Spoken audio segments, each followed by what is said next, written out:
내가 지금 수술을 받는 게 반영구적인가, 아니면 이걸 중간에 한번 또 바꿔줘야 되나, 이런 걱정들을 많이 하십니다. 결론적으로는 내가 렌즈를 선택했을 때 바꿀 수 있냐 생각하고 하시는 게 맞고요. 사실은 뭐 전용 메뉴 정하기도 어려운데 평생 써야 되는 렌즈를 정하는 건 거의 정말 깊은 고민이고 힘들고 어려운 일이 맞습니다. 그러면 이제 이 렌즈들을 어떻게 선택을 해야 되냐, 뭐 제가 기본적으로 환자분들한테 항상 권하는 거는 팔 길이를 좀 봅니다. 안녕하세요. 서울신세계안과 안과 전문의 이경섭입니다. 저는 백내장과 녹내장을 전문으로 하고 있습니다. 오늘 환자분들이 궁금해하시는 내용에 관해서 제가 아는 범위 내에서 자세히 설명해 드리도록 하겠습니다.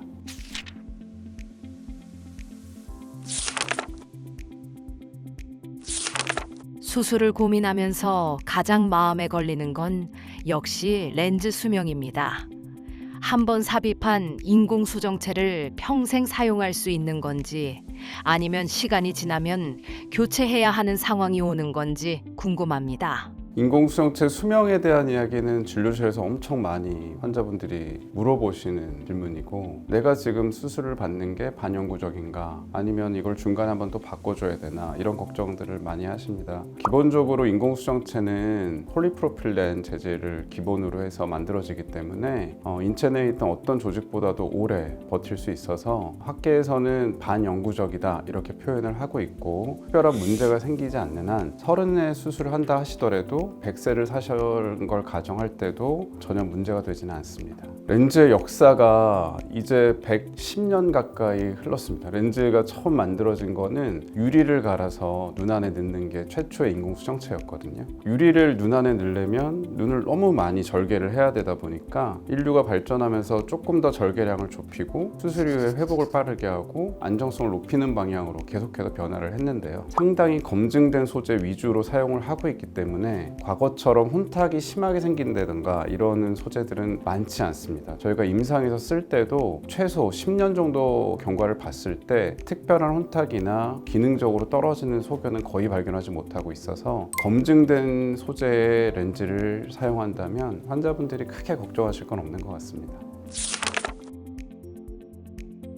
사람 몸은 세월이 흐르면서 변화하기 때문에 수술 직후의 상태가 영원히 보장이 되냐 이렇게 말씀을 하시면 그건 불가능하죠. 근데 기본적으로는 백내장 수술의 한정에서 말씀을 드리면, 이 맑고 투명한 수정 같은 렌즈가 나이가 들면서 혼탁이 왔을 때 이 혼탁이 온 수정체를 잘 제거를 해서 그 자리에 원래 수정체 기능을 대신해 줄 수 있는 인공 수정체를 넣는 게 수술입니다. 근데 중요한 거는 이 인공 수정체는 삶이 소멸될 때까지 변화하지 않아요. 현재 우리가 많이 쓰고 있는 인공 수정체들은 변화가 없는데, 문제는 내 눈에 필름 기능을 해주는 망막, 또 시신경, 이런 거는 내 피부가 주름이 생기는 것처럼 다 조금씩은 노화의 과정이 다 존재를 하죠.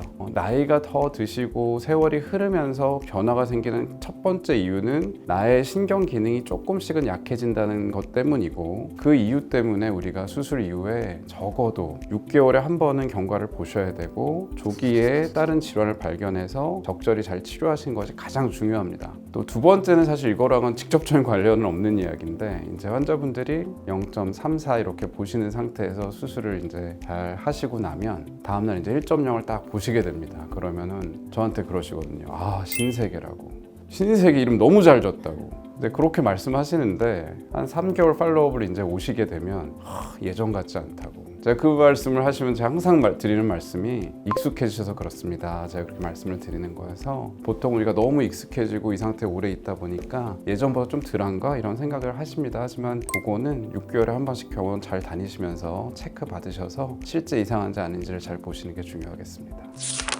인공수정체 종류가 워낙 다양하다 보니 저에게 맞는 걸 고르는 기준이 헷갈리고요.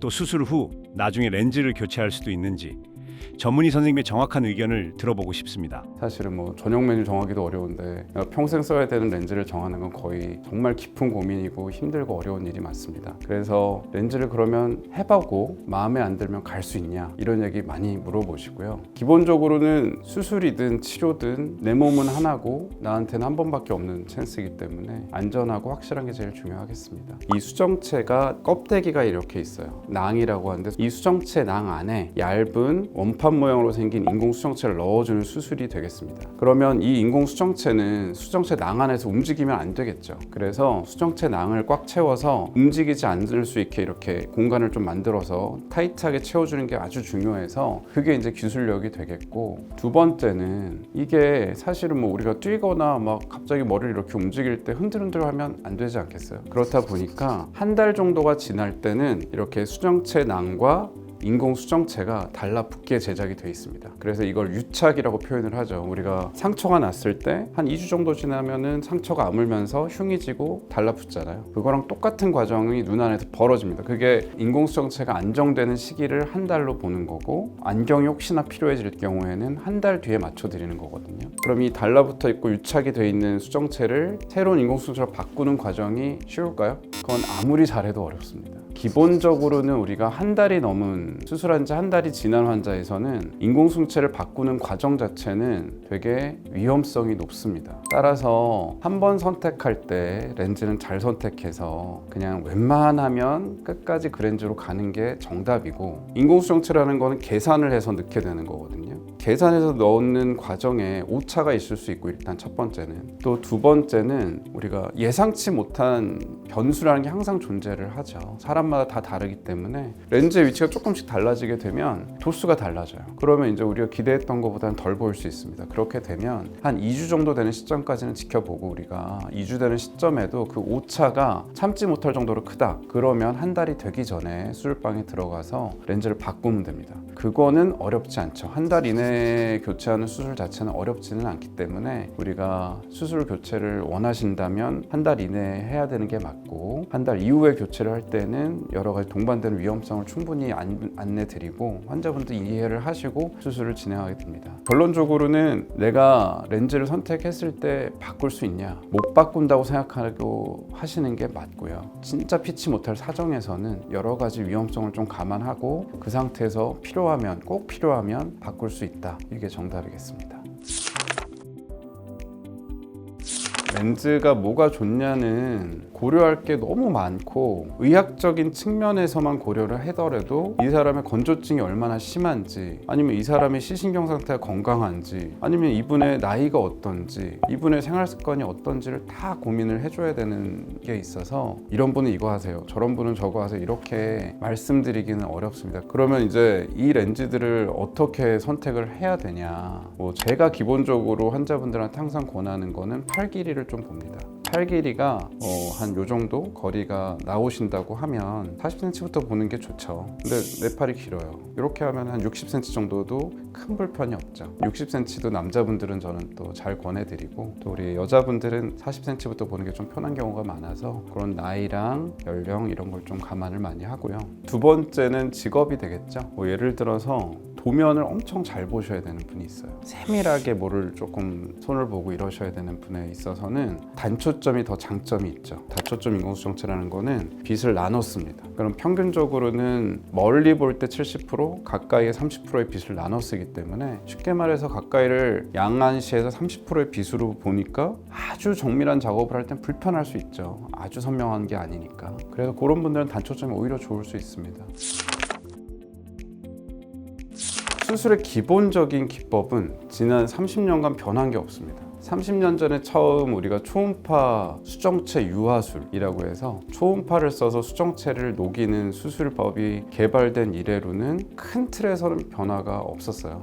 그럼 뭐가 좋아졌냐? 일단 첫 번째는 측정이 좋아졌습니다. 수정체의 도수를 정해야 되는데, 수정체의 도수를 잘 정하려면 자료가 정확해야 되잖아요. 사람의 눈을 잘 찍고 그 사람의 눈을 잘 찍은 걸 기반으로 잘 계산을 해서 어떤 렌즈가 이 사람 눈에 들어갔을 때 제일 좋겠다, 이거를 개선해 줘야 되는데, 그거를 찍는 장비가 많이 좋아졌습니다. 저희 병원은 일단은 뭐 한 3번을 찍기 때문에 3번을 찍은 값 중에 튀지 않는 값을 모아서 사용을 하고, 이렇게 하다 보면 뭐 렌즈 오차라는 게 정말 드뭅니다. 다만 뭐 라섹했던 분들한테 가끔 튀는 값들이 나오기 때문에 뭐 그런 거는 설명을 드리는 거고, 한 30년 동안 측정 기법이 좋아졌고 또 렌즈도 도수를 조금 더 정확하게 만들어주기 때문에 그런 측면에서 개선된 점이 하나 있고요. 다음으로 이제 우리가 실제로 수술을 하는 과정이 중요하겠는데, 큰 틀에서는 변화가 없습니다. 하지만 그 수술하는 과정에 사람의 손으로 반드시 해야만 되는 게 있고, 이렇게 사람이 가지고 있는 약점을 보완하기 위해서, 예를 들면은 요즘에 레이저 백내장 이런 이야기 많이 들어보셨을 텐데, 초음파 수정체 유화술을 할 때 초음파의 종류와 세기, 강도를 많이 바꿨습니다. 그래서 과거에 비해서 눈에 충격을 덜 주고 시간을 좀 더 빨리 할 수 있게 만들어서 덜 아프고 덜 붓고 조금 더 빨리 보이게 해줄 수 있는 기계들이 나왔죠. 뭐 이런 최신 장비들을 쓰게 되면 예전에 비해서는 훨씬 더 안정적인 결과를 기대할 수 있습니다. 2차 수술이 필요한 경우들, 그러니까 우리가 1차 수술로 진행이 된다는 거는 아까 말한 이 수정체 낭이 보존되면서 이 낭 안에 렌즈를 넣고 나올 수 있는 걸 1차 수술로 끝냈다, 잘 끝났다 이렇게 표현을 하는데, 가끔 이 수정체 낭이 찢어지는 경우들이 생기거든요. 그러면 이제 우리가 이 수정체 낭을 못 쓰니까 공막에 고정을 한다든가, 아니면 이 눈 더 뒤쪽에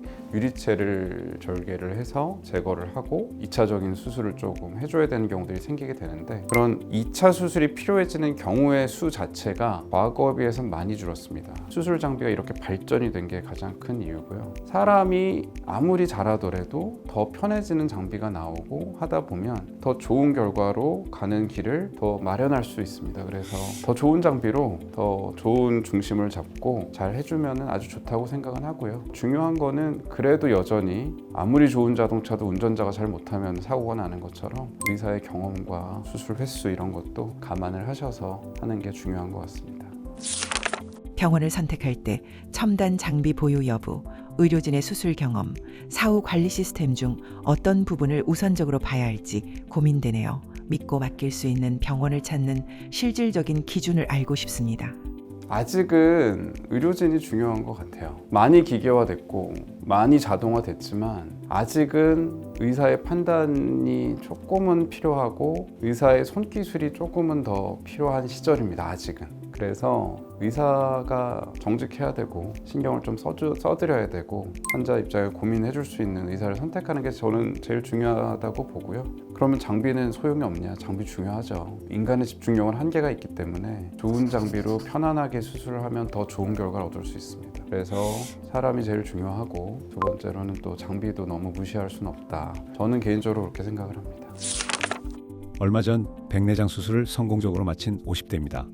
눈 건강을 유지하기 위해 지켜야 할 생활 습관이나 식습관이 있는지, 정기 검진은 어느 주기로 받는 것이 좋은지 전문의 선생님의 의견을 듣고 싶습니다. 백내장 수술이 현재 우리나라에서 모든 질환을 포함해서 단일 수술로 가장 많이 하고 있어요. 눈이라는 거는 노화가 돼서 잘 안 보이면 불편하죠. 그래서 옛말에도 뭐 몸이 천냥이면 눈이 900냥이다 이런 말이 나오는 게 안 보이는 게 엄청 불편을 주기 때문이고, 그래서 우리가 안 할 수 없습니다. 60 이상 되신 분의 대다수가 한 번 정도는 백내장 수술을 할 수밖에 없는 과정이 되겠습니다. 수술 이후에 어떻게 해야 되냐 너무 다 궁금하시고 관심도 많으시죠. 관리를 잘해서 더 잘 유지하는 거는 너무 상식적인 거 아닐까요? 수술 직후에 한 달 정도는 성직자처럼 좀 경건하게 술도 안 드시고 잠도 잘 주무시고 비비지도 않고 이렇게 관리 잘 해주시는 게 아주 중요하죠. 일주일 정도 눈에 물 안 닿게 하고 깨끗하게 쓰시고 또 약도 잘 넣는 거 항상 우리 말씀드리고 있고, 또 수술 후에 한 6주 가까이 약을 쭉 씁니다. 그래서 6주 가까이 약 잘 써주시면서 관리를 잘 하시는 거. 또 근데 이거는 어떻게 보면 수술을 했기 때문에 엄청 잘 지키세요. 6주 정도야 다들 잘 지키시죠. 그리고 제가 외래 오실 때마다 항상 그러거든요. 안 드시죠? 잠 잘 주무셔야 돼요. 무리하지 마세요. 이 말 항상 드리니까 이때는 별 문제가 안 생기죠. 근데 이제 우리가 6주 지나서 제가 환자분 다 좋아지셨습니다. 3개월 있다 뵐게요. 이렇게 말씀을 드리고서 나면은 돌아가서 또 즐겁게 살고 하시다 보면 불편감들이 항상 찾아옵니다. 그럼 그 불편감이라는 거는 뭐 여러 가지 종류가 있는데 제일 흔한 거는 안구 건조증이겠죠. 안구 건조증은 수술 이전에도 존재하는 경우가 많고 수술 이후에 약을 우리가 굉장히 오래 쓰잖아요. 6주 가까이 약을 쓰는데 수술 이후에 쓰는 항생제랑 소염제는 우리가 일반적인 상황에 쓰지 않는 가장 강력한 항생제예요. 곪지 않아야 되고 뭐 감염을 막아야 되기 때문에 엄청 독해요. 6주 동안은 저 눈에도 없던 건조증이 생기거든요. 그래서 이제 그런 거를 관리를 잘 해주셔야 돼요. 건조증 관리는 기본적으로 뭐 제일 편한 거는 눈물약을 쓰는 거고, 눈물약으로 부족할 때는 뭐 요즘에는 다양한 레이저 치료나 여러 가지 치료들이 있어서 그런 거를 잘 치료해 주시는 게 아주 중요합니다. 그 밖에는 먹는 거 많이 여쭤보시는데 백내장 관련돼서 먹는 건 도움이 될 게 없습니다. 기본적으로. 그러니까 내 몸 안에 인공수정체가 들어간 거잖아요. 인공수정체가 영양분을 필요로 하지 않죠. 그러니까 뭐 백내장 자체와 관련돼서 뭐 드시는 거는 뭐 전혀 신경 쓸 게 없는데, 그냥 눈의 전반적인 건강 상태를 고려할 때는 뭐 먹는 거는 신경을 좀 써주시면 좋잖아요. 우리가 뭐 황반변성이라든가 녹내장을 억제해주는 항산화 물질을 많이 섭취하고 담배, 술 이런 건 덜 하시는 게 당연히 좋고요. 기본적으로 적황색 채소에 들어있는 이런 비타민이나 무기질들을 적절히 잘 섭취해 주시면 여러분 고령화 시대에서 눈 건강에는 큰 도움이 될 것 같습니다. 그래서 몸에 좋은 거 많이 하시는 게 제일 중요한 거고, 병원 잘 나오시면 좋은 것 같아요. 저는 기본적으로 수술이 끝나면 3개월에 한 번을 1년 정도는 보고요. 그 다음에는 6개월에 한 번씩 해서 평생 뵙죠. 당뇨나 고혈압에 제일 중요한 게 뭐예요? 조기 발견이죠. 그 조기 발견은 어떻게 합니까? 병원 잘 가야죠. 검사를 주기적으로 받고. 그래서 안질환도 조기 발견이 가장 중요하고, 내 눈에 생길 수 있는 이상을 빨리빨리 발견할 수 있으면 그게 어떻게 보면 돈을 아끼는 길이죠. 큰 병 되면 그때는 고치고 싶어도 못 고치는 거니까요. 그래서 관리에서 제일 중요한 거는 몸에 나쁜 거 안 하는 거, 또 즐겁게 사는 거, 그리고 마지막으로 적절하게 병원 치료 잘 받는 것 같습니다. 안과에서 우리가 질환을 치료하는 분야가 있고, 또 이제 라식 라섹도 그렇고 또 백내장도 그런데 더 잘 살라고 하는 거죠. 이 수술은 기본적으로 나의 삶의 질을 좀 높이고 싶어서, 내가 오늘보다 좀 더 편하고 좀 더 밝게 살고 싶어서 수술을 받으시는 겁니다. 수술을 하기 전에 내가 얼마나 불편한지를 꼭 생각을 하셔야 돼요. 참을만 하다 이러면 참을 수 있거든요. 만약에 의료진이 지금 더 참으시는 게 환자분한테 큰 도움이 안 된다 이런 이야기가 나왔을 때는 과감히 결정을 하실 필요는 있고, 그럴 때 이제 믿을 수 있는 의료진과 상의 잘 하셔서 더 밝게, 더 즐겁게 삶의 질을 더 높이면서 사는 방향으로 하시는 게 좋을 걸로 저는 생각을 합니다. 시청자 여러분께서도 뭐 너무 고민하지 마시고, 혼자 고민해봐야 전문가의 의견보다는 또 좋을 수는 없는 거니까요. 한 명 혹은 두세 명의 전문가 의견 다 참고하셔서 더 밝은 세상에서 더 즐겁게 지내실 수 있으면 좋을 것 같습니다.